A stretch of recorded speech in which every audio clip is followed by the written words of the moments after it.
Boa noite a todos. Hoje eu queria conversar com um texto que está no Evangelho de João. Então, se você já quiser pegar a sua Bíblia e abrir em João capítulo 3, já eu falo os versículos, já a gente vai orar e vamos ler o texto. Antes, eu queria dizer que no dia de hoje, vamos conversar sobre humildade. Eu não sei se você já pensou sobre essa palavra, essa qualidade, mas eu queria deixar bem claro o que é humildade antes da nossa reflexão, da nossa leitura, da nossa oração. Humildade é a qualidade de quem é modesto, de quem é simples, é a qualidade de quem tem consciência das suas limitações, dos seus defeitos, dos seus erros. E é uma pessoa modesta, é uma característica das pessoas que sabem assumir as suas responsabilidades sem arrogância, sem prepotência ou soberba. Muitas vezes, quando a gente pensa no contrário de uma pessoa humilde, a gente logo vem à cabeça uma pessoa arrogante, uma pessoa orgulhosa. Mas tome cuidado, porque o orgulho não necessariamente é ruim. Então, eu ter orgulho, por exemplo, de um filho que tirou notas boas, ou um filho que fez algo muito bom, ou eu ter mesmo orgulho de que eu consegui completar alguma coisa, enfim. O orgulho tem um lado bom, mas também tem o lado da arrogância, tem o lado de você se colocar de uma forma superior às outras pessoas, e nesse caminho o orgulho se torna soberba, vaidade, domina o nosso coração a tal ponto de ser um veneno. Nesse sentido, eu fiquei pensando numa história em quadrinho, num desenho, né? A minha esposa, ela ama o Snoopy. Para quem não conhece, depois você procura na internet, mas o Snoopy é aquele cachorrinho preto e branco que tem o seu dono, o seu amigo Charlie Brown, que camiseta amarela, um risquinho preto. Eu não sei se vocês já viram, conhecem, mas eu acho que é conhecido. Eu não sei se vocês sabem dessa curiosidade também, mas eu fiquei sabendo pela minha esposa e depois até por pesquisar e me perceber algumas coisas em algumas histórias e desenho dele, mas o autor, o criador do Snoopy, ele era cristão. E em todo o desenho, em toda a história em quadrinho, HQ que ele escrevia, que ele colocava em tirinhas em jornal, ele sempre trazia uma lição de moral com um fundo cristão. Em um dos seus desenhos, dois personagens, o Charlie Brown e um outro personagem chamado Lino, eles estavam conversando. E eu achei muito engraçado a lição que ele traz, tem tudo a ver com o nosso tema. O Lino vira para o Charlie Brown e fala assim: quando eu crescer, eu vou ser um médico humilde do interior. Eu vou morar na capital, mas em todas as manhãs vou entrar no meu carrão conversível e zarpar para o interior.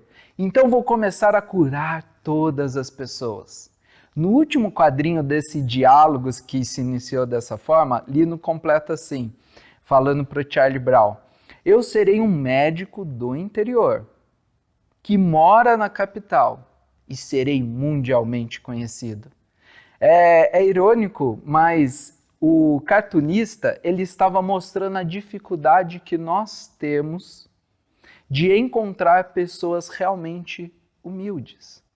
Pessoas que dizem ser, geralmente não são, porque não conseguem reconhecer os seus próprios orgulhos, egoísmo, sua vaidade, aquilo que de fato, aquele pecado que de fato domina o seu coração. A pessoa que é humilde, geralmente ela não se qualifica como uma pessoa humilde. Geralmente as pessoas observam: nossa, olha como ele é simples, olha como ele admite o erro dele, ele pede perdão, e em gestos como as qualidades que o dicionário nos apresentou, a gente percebe isso, se relacionando com essa pessoa. Então, no texto de hoje, de João capítulo 3, ele traz um contexto, e é muito engraçado, eu não sei se você já percebeu isso, traz um doutor da lei, né, um judeu, o Nicodemos, que vem conversar com Jesus a respeito de como ele entra no reino dos céus, só que ele vem na calada da noite, escondido, com medo que alguma pessoa possa ver ele. Em contrapartida, o texto que eu queria ler com vocês apresenta João Batista, uma pessoa humilde, que em todos os momentos não nega em falar de Jesus e apontar para ele. E eu queria mostrar um pouco melhor esse contraste, aonde na questão de Nicodemos, quando ele vem conversar com Jesus, Jesus fala para ele que ele tem que nascer de novo e ele não entende muito bem. E em João Batista nós vemos um exemplo do que é o nascer de novo. Qual é o espírito do homem e da mulher que nasceram de fato, crendo em Jesus Cristo como Senhor. Por isso eu queria convidar você a abrir em João capítulo 3, do verso 22 ao 30, que nós iremos ler pensando na verdadeira humildade. Mas antes de lermos o texto inteiro juntos, eu queria te convidar para você fechar os seus olhos e com muito temor no coração, a gente buscar Deus nesse momento, para que assim como o texto mesmo vai nos apresentar, não seja eu, mas seja Deus falando através da minha vida. Feche seus olhos comigo em oração. Querido Deus e Pai, nós queremos te agradecer por mais esse dia e pelas nossas vidas. Te peço nessa noite, Deus, que eu não seja a pessoa falando, mas que eu seja mais um aqui adorando o Senhor.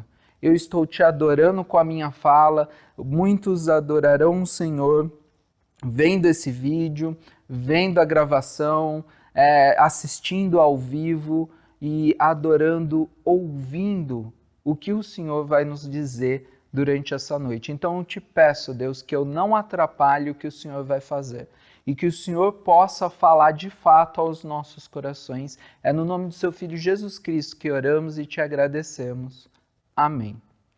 Então, falando sobre a verdadeira humildade, vamos ler o texto de João, no Evangelho de João, capítulo 3, a partir do versículo 22 até o verso 30.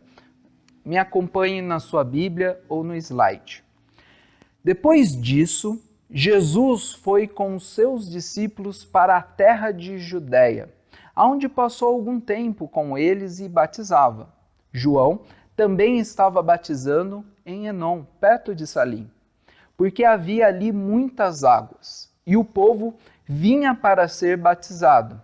Isso se deu antes de João ser preso.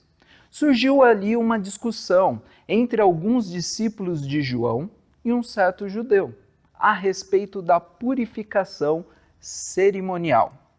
Eles se dirigiam a João e lhe disseram: Mestre, aquele homem que estava contigo, no outro lado do Jordão, do qual testemunhaste, está batizando e todos estão se dirigindo a ele.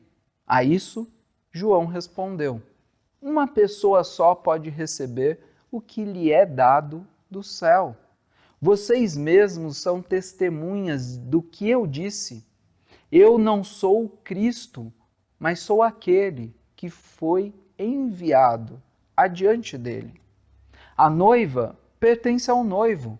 O amigo que presta serviço ao noivo e que o atende e o ouve. Enche-se de alegria quando ouve a voz do noivo. Essa é a minha alegria, que agora se completa. É necessário que ele cresça e que eu diminua. A verdadeira humildade vem num texto que nos desafia a refletir em vários aspectos. Em primeiro lugar, pense comigo como ele se inicia. Depois disso, depois do quê? Depois daquilo que eu comecei a compartilhar com vocês já, mas quero me aprofundar um pouquinho mais, Jesus foi com seus discípulos à terra da Judéia, onde ele passou algum tempo ali batizando. Depois disso, ele está apontando para o contexto ali do próprio capítulo, que nos traz Nicodemos, vindo ter um diálogo com Jesus. E ali ele pergunta como ele pode entrar no reino dos céus, e Jesus diz para ele que ele precisa nascer de novo. Nicodemos não entende e fica se questionando como que é possível uma pessoa voltar para o ventre da sua mãe. Mas ali Jesus não estava dizendo sobre isso. Jesus explica e diz, usando a ilustração do vento e deixando claro que o nascer é espiritual. Começa dentro de nós, nos nossos corações, a partir do momento que nós crermos que Jesus é o Senhor.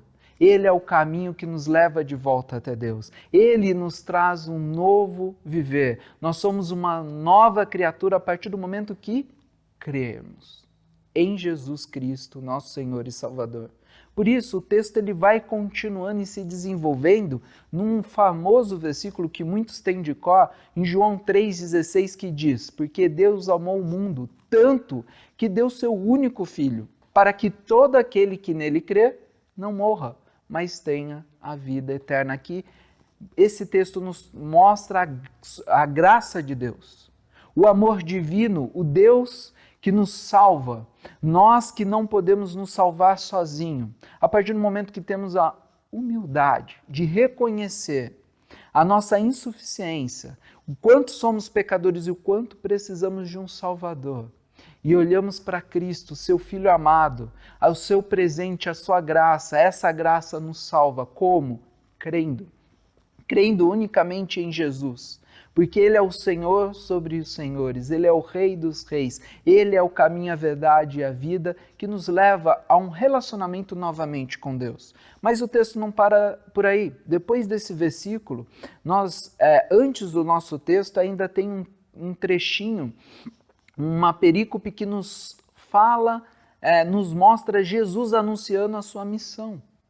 E quando ele anuncia a sua missão, ele usa uma outra ilustração, uma figura para representá-lo, a luz. Ele é a luz do mundo. Ele vai fazer com que nós nos enxerguemos de verdade e a gente possa ver o quanto somos sujos, pecadores e não podemos nos salvar, o quanto somos egoístas, arrogantes e precisamos de Jesus. Porque é através do Evangelho, através de Cristo, é que nós, de fato, encontraremos a humildade e encontraremos o reino dos céus. Algo que Nicodemos precisava e algo que é testemunhado e representado no nosso exemplo de hoje, João Batista.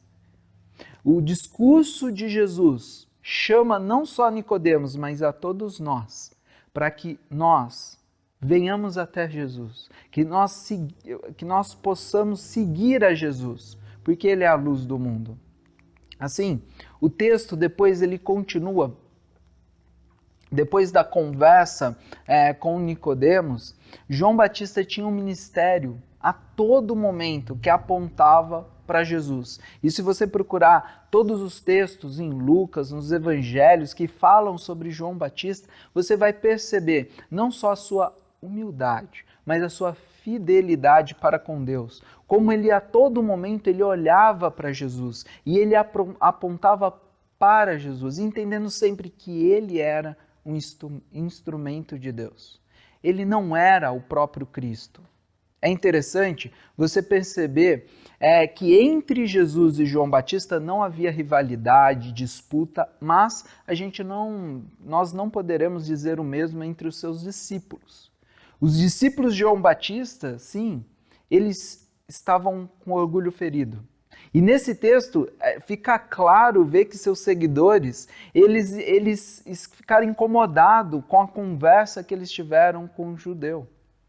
E ao conversar com esse judeu, eles correm para conversar depois com o próprio João. Perceba, antes da gente continuar e falar sobre o que os discípulos estavam sentindo e o que os levaram a conversar com João e questionar João, no versículo 24, entre parênteses, a gente encontra, pois ainda não tinha morrido. O que essa informação está ali no meio do texto? Bem, alguns comentaristas nos dizem, se a gente olhar para Mateus, Lucas, Marcos, os outros evangelhos, a gente vai perceber que entre a tentação de Cristo e a prisão de João Batista, que depois ele vem a ser assassinado, João ele estava envolvido ali com o ministério da mesma forma que Jesus. E por isso no texto, o próprio texto apresenta essa parte, né, mostrando algo significativo, aonde João continuava a batizar e apontar para Cristo, e Cristo iniciava o seu ministério batizando a outras pessoas. E daí a gente vai para o versículo do 25 ao 28, aonde a gente percebe algumas coisas que esse texto nos traz. Perceba, se você quiser ir acompanhando na sua Bíblia, a partir do verso 25, uma disputa entre os discípulos de João. João versus Jesus. Não havia isso com o próprio João, mas os seus discípulos, eles eram admiradores de João e encontraram um judeu que preferia Jesus. E ali começa uma discussão e olha como eles se incomodaram. Os discípulos de João vêm reclamar para o próprio João Batista, cheio de ciúmes e ira. Perceba no versículo quando ele fala, evitam falar aquele que estava com você, desculpa. O que eles estavam fazendo? Aquele que estava com você, quando eles falam isso para João. Eles estão evitando falar até o nome de Jesus. Falou, João Batista, sabe aquele Jesus lá que você tem falado dele, você batizou ele? Não. Olha como eles falam, aquele que estava com você. Eles evitam dizer o nome de Cristo porque eles estavam cheios de ciúmes. Na mente deles existia ali uma rivalidade.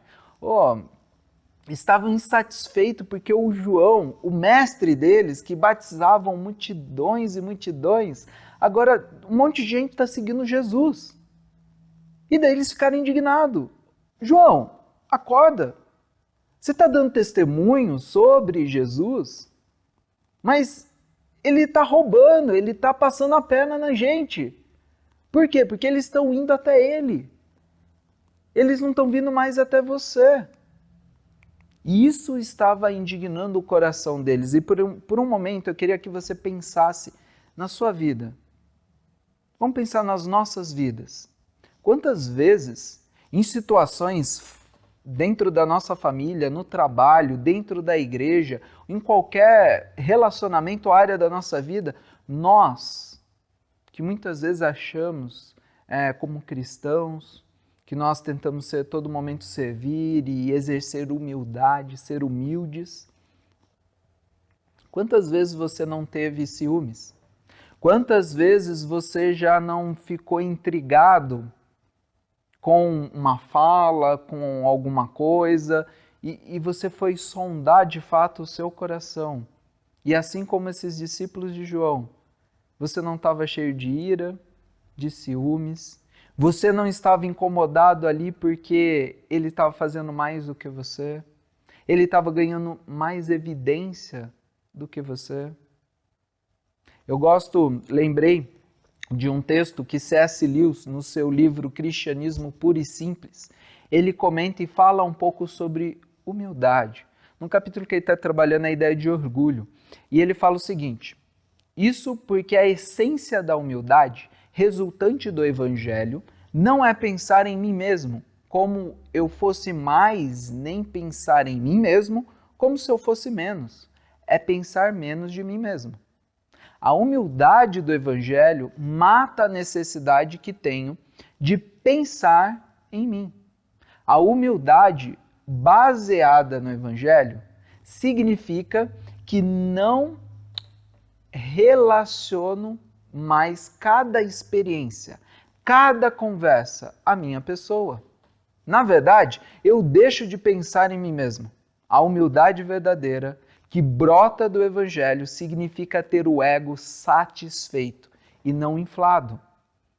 Não inflado no sentido de ser orgulhoso, arrogante, mas também não aquele ego vazio que se coloca inferior a todas as pessoas. Nós precisamos buscar o equilíbrio. Nós precisamos ter um ego satisfeito, nem para mais e nem para menos. E um ego que não é egoísta, que não pensa em si mesmo, mas está sempre voltado a Deus e para os outros. Como os 2 mandamentos que Jesus nos deixou, nos chama e nos desafia a viver. Outro exemplo que eu pensei é de Paulo. Perceba em 1 Coríntios, capítulo 4, do verso 1 ao 4, que Paulo diz: portanto, que todos nós considerem como servo de Cristo e encarregado dos ministérios de Deus. O que se requer desses encarregados é que eles sejam fiéis. Pouco me importa ser julgado por vocês ou qualquer tribunal humano. De fato, nem eu julgo a mim mesmo. Embora em nada minha consciência me acuse, nem por isso justifico a mim mesmo. É o Senhor. O Senhor é quem me julga. Paulo aqui ele está falando, eu não me importo com a opinião de outras pessoas, eu não me importo com a minha própria opinião, o que eu me importo é com a opinião de Deus. É o Evangelho, o olhar fixo em Jesus é que transforma e nos faz satisfeito. Aqui quando Paulo fala, nossa, eu estou com a consciência limpa, e daí você pensa, nossa, mas eu pequei pra caramba hoje já, e assim, eu preciso pedir perdão para Deus. Não. Paulo é o cara que entende o que é ser pecador. Humildade é você entender as suas fraquezas. Ele mesmo diz, Paulo, eu esmurro meu corpo para fazer a vontade de Deus e o mal que eu não quero fazer eu faço com uma facilidade. Da mesma forma, em outro texto, ele fala, quando sou fraco é que sou forte. E esse mesmo Paulo está aqui agora advertindo a igreja, dentro de um contexto no capítulo 3, onde parece que existe um mesmo tipo de discussão que está ocorrendo aqui no Evangelho de João. Porque uns estão dizendo que são de Apolo, outro de Paulo, outro de Jesus, e Paulo chega falando, não existe divisão, todos nós somos de Jesus. E daí ele fala, portanto, eu não me importo com a opinião das pessoas, porque cabe a nós, seguidores, discípulos de Jesus, sermos o quê? Servos de Cristo, fiéis, que se importam com o que Deus vai julgar, com o que Deus fala, com o que Deus pensa. E a minha consciência está limpa, porque eu reconheço que sou pecador todos os dias. E quando eu cometo um pecado, eu trato ele de forma radical, confessando a Deus, confessando a outras pessoas para orar por mim e me ajudar na minha caminhada para que eu possa, de fato, ser aprovado pelo próprio Deus. Paulo, ele não está com a consciência limpa porque ele não é pecador. Ele está com a consciência limpa porque é graça de Deus. Porque Deus o capacitou para que ele pudesse enxergar os seus pecados sendo luz para Paulo e, ao mesmo tempo, ele confessar os seus erros e pecados e se entregar, tendo Jesus como Senhor, aquele que direciona a sua vida, e por isso ele não tira os olhos de Jesus. Porque ele não presta, ninguém presta, ele entende a realidade que todos nós somos pecadores e todos nós precisamos de Jesus. Por isso, a pessoa verdadeiramente humilde é uma pessoa que se esquece de si mesma e cujo o ego não é inflado, nem totalmente vazio, mas é igual aos dedos dos pés. Essa é uma ilustração que eu relembrei lendo um livrinho, Ego Transformado, do Tim Keller, que é muito bom, recomendo você a leitura, é bem fininho, pequenininho, e ele traz insights interessantes. E ele diz que, imagine seu corpo. O seu corpo, os membros do seu corpo não ficam gritando, falando sem necessidade. Por exemplo, se você for correr ou fazer uma caminhada, você está lá na caminhada ou você está correndo, os seus dedos dos pés não vão ficar tipo, olha, como eu estou fazendo todo o esforço nessa caminhadinha de 1 hora. Olha para mim, elogia como seu pé foi bem nessa caminhada. Ou então você vai olhar fazendo exercício como foi o desempenho dos seus cotovelos. Não. Os membros dos nossos corpos só serão lembrados ou só gritarão pra gente quando tiver algum problema. Você vai lá caminhar e daí você começa a sentir dor no tornozelo e para, não consegue nem caminhar mais. Preciso ir no médico, preciso colocar gelo, torci o pé, machuquei o pé. Né? Ou então você vai subir a escada e começa a ter muita dor no joelho, você desiste, chama o elevador. Né? Então ali é que o membro grita. Você já percebeu que o nosso ego é totalmente oposto a isso? Já o nosso ego, ele dói o tempo todo. O nosso ego parece que a todo momento ele quer chamar atenção. Ele vai servir na igreja e as pessoas não falam obrigado. Ele nunca mais volta para servir na igreja. Parece que toda hora a gente quer um obrigado, toda hora a gente quer atenção, toda hora a gente quer o reconhecimento, toda hora a gente quer... Ai, coitadinho de mim, ninguém olha, ninguém vê. Isso não é humildade. Isso, pelo contrário, a verdadeira humildade não pensa em si. Faz as coisas para Deus sem reconhecimento, sem esperar nada em troca. Por quê? Nós temos o próprio exemplo em Jesus Cristo. Jesus, ele se sacrificou por nós. E muitos o negam, muitos nem o reconhecem. E ele não fez isso de uma maneira condicional, esperando algo em troca. Ele fez isso com o amor ágape, o amor incondicional por cada um de nós. João, voltando ao nosso texto, ele olha a ira, a indignação dos seus discípulos. Ele olha ali e fala, meu Deus, olha com que eles estão bravos. E João responde, nenhum homem pode receber nada a menos que lhe foi dado do céu. Ele queria dizer que Deus designou um lugar para cada um de nós, para mim e para você, para os seus discípulos, para ele, no seu plano eterno. Em vez de reclamar sobre o sucesso de Jesus, em vez de reclamar sobre qualquer coisa, os discípulos de João deviam se alegrar com o fato que a missão de João Batista estava sendo cumprida. João, aquele cara que você anunciou, olha, ele está batizando mais gente do que nós, agora a gente vai desfrutar das férias. Você conseguiu seu objetivo. Eles deveriam se alegrar com Jesus, eles deveriam seguir Jesus. Essa é a alegria que completava o coração de João, mas não de seus discípulos. E para pensar o quanto muitas vezes nós não fazemos em situações a mesma coisa. Eu lembro quando eu estava na missão de Alvo da Mocidade, que cuidava de adolescentes e jovens como obreiro. Eu lembro que a gente foi fazer no ETCAP, lá em Campinas, num colégio, um campeonato de futebol, campeonato esportivo, fazia parte de uma gincana evangelística para evangelizar jovens e adolescentes. E daí, eu novo lá no grupo e tal, eu empolgado, montei um time de futebol de salão e fui lá disputar o campeonato. Resumindo a história, num primeiro jogo, um dos líderes que estavam apitando, que não era profissional, apitou errado, e futebol, para quem joga futebol, sabe que os nervos sobem lá em cima.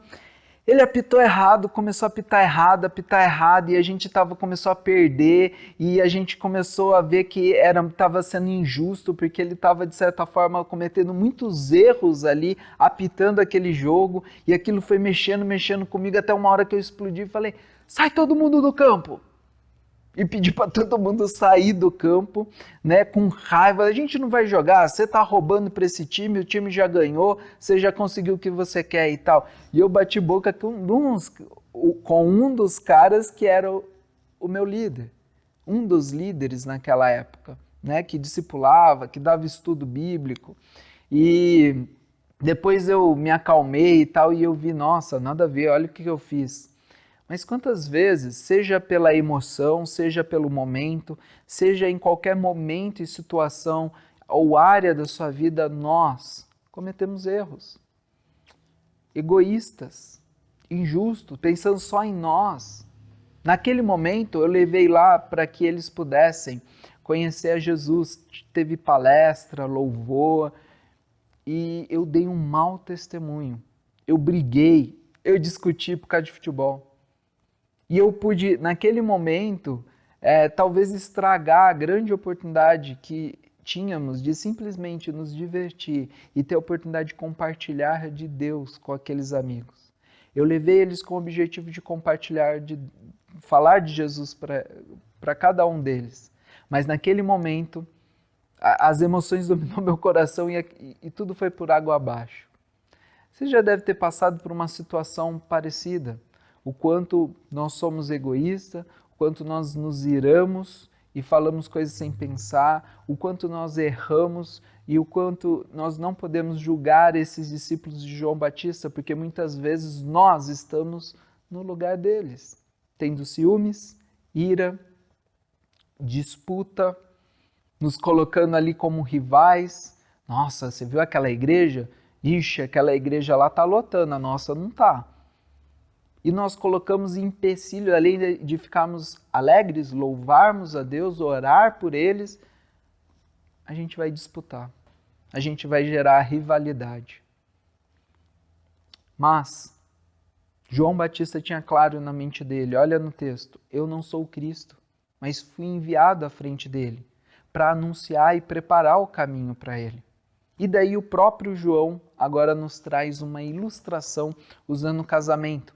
Se você acompanhar ali no versículo 29, João Batista ele indica que a noiva pertence ao noivo. E o que ele está querendo dizer ali? Para a gente entender, Cristo é o noivo e o povo de Deus, seus discípulos, seguidores, a igreja é a noiva. Assim, não o amigo do noivo, mas a noiva, quando ela é trazida ao noivo, é exatamente isso que o João está se colocando ali naquela situação. Quando nós vemos pessoas indo até Jesus, conhecendo Jesus, nós não temos que ter rivalidade, ciúmes, pelo contrário. João Batista está trazendo essa ilustração para nos mostrar que ele constantemente aponta para o Cordeiro de Deus.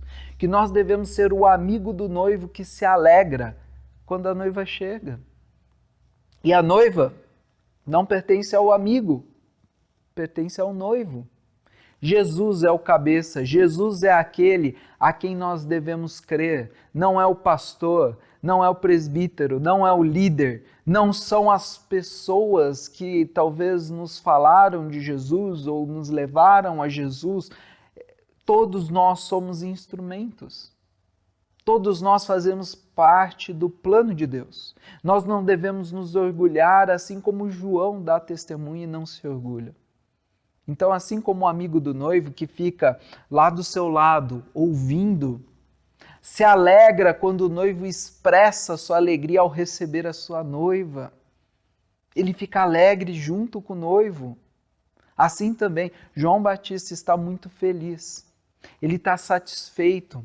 Ele tem um coração que está ali alegre pelo noivo, por aquele que é o Cristo, aquele que ele deu testemunho. Cristo, ao receber o que é aqueles que são seus, João, ele diz, portanto, esta é a minha alegria e agora está completa. Quem disse? João. Nesse exemplo, ele diz que ele se alegra ao ouvir a voz de Jesus e ele se completa, se satisfaz vendo que as pessoas estão indo até Jesus. E João Batista responde de forma objetiva para nós diversas vezes durante esse texto, se você observar no versículo 28 ou no próprio final, olha a humildade, o reconhecimento de que ele é apenas um instrumento, a verdadeira humildade que ele não está pensando em si mesmo, nas multidões que vinham ouvir e ser batizadas por ele, mas ele está olhando sempre para Cristo. Assim, João Batista, ele fala, eu não sou o Cristo, fui enviado adiante dele para preparar o caminho, a que eu diminua e ele cresça. Para resumir e nós concluirmos essa reflexão de hoje, eu queria te desafiar a pensar em algumas coisas. Primeiro, João, que preparou o caminho, ele termina dizendo, a que ele cresça e eu diminua. Ele é Jesus. Jesus deve crescer. Nós devemos crescer em Jesus, em relacionamento, em intimidade, em maturidade, que vem através desse relacionamento e intimidade com Jesus, para que assim o nosso ego diminua e eu consiga colocar Deus em primeiro lugar e o outro, o próximo, à frente da minha vontade, do meu próprio gosto, de mim mesmo. Por isso, nós devemos e somos chamados para que Cristo cresça nas nossas vidas e nós possamos diminuir. Termino pensando o seguinte com vocês. Veja que quando Nicodemos, lá no início do capítulo 3, ele temia perder o prestígio se alguém e a sua posição, se alguém olhasse, ouvisse com Jesus, a gente vê o oposto quando a gente olha João declarando que ele cresça e eu diminua. A humildade de João Batista, a verdadeira humildade que deve ter um servo, um discípulo de Cristo, e o orgulho de Nicodemos, que mesmo querendo saber como se salvar, mesmo indo até Jesus, ele não deixava o seu orgulho, a sua vaidade, a sua arrogância de lado. O reino dos céus, ela pertence, como podemos ver em Mateus nas bem-aventuranças, bem-aventurado o pobre de espírito, o humilde. Por quê? Porque ele reconhece de fato a sua miséria, ele reconhece o quanto ele é pecador e o quanto ele precisa da graça de Deus. Então, bem-aventurado, você quer ter o reino de Deus, você precisa nascer de novo. Você precisa se render e crer em Jesus como? Sendo pobre, sendo humilde, reconhecendo em primeiro lugar que você não tem a capacidade de se salvar sozinho, você precisa de um Salvador.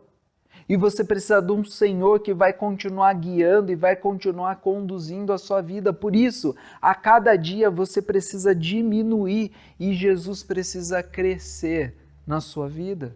O nosso objetivo como cristãos é a maturidade em Cristo, que só é conquistada com uma verdadeira humildade.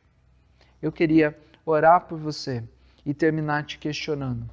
Será que com o seu relacionamento com Deus, ele tem a cada dia crescido e você diminuído? Será que de fato você tem buscado Jesus a tal ponto que ele está desenvolvendo uma verdadeira humildade em você?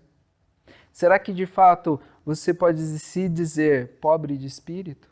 Aquela pessoa que reconhece de fato quem é e o que ela precisa?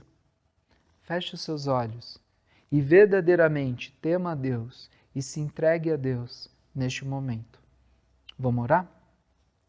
Querido Deus e Pai, nós queremos te agradecer, Deus, por mais esse dia, por tudo que o Senhor falou aos nossos corações, e eu peço que todos os meus erros e falhas, quem eu sou, Deus, não atrapalhe o que o Senhor quer e pode e vai fazer através dessa mensagem, desse momento de culto e adoração ao Senhor.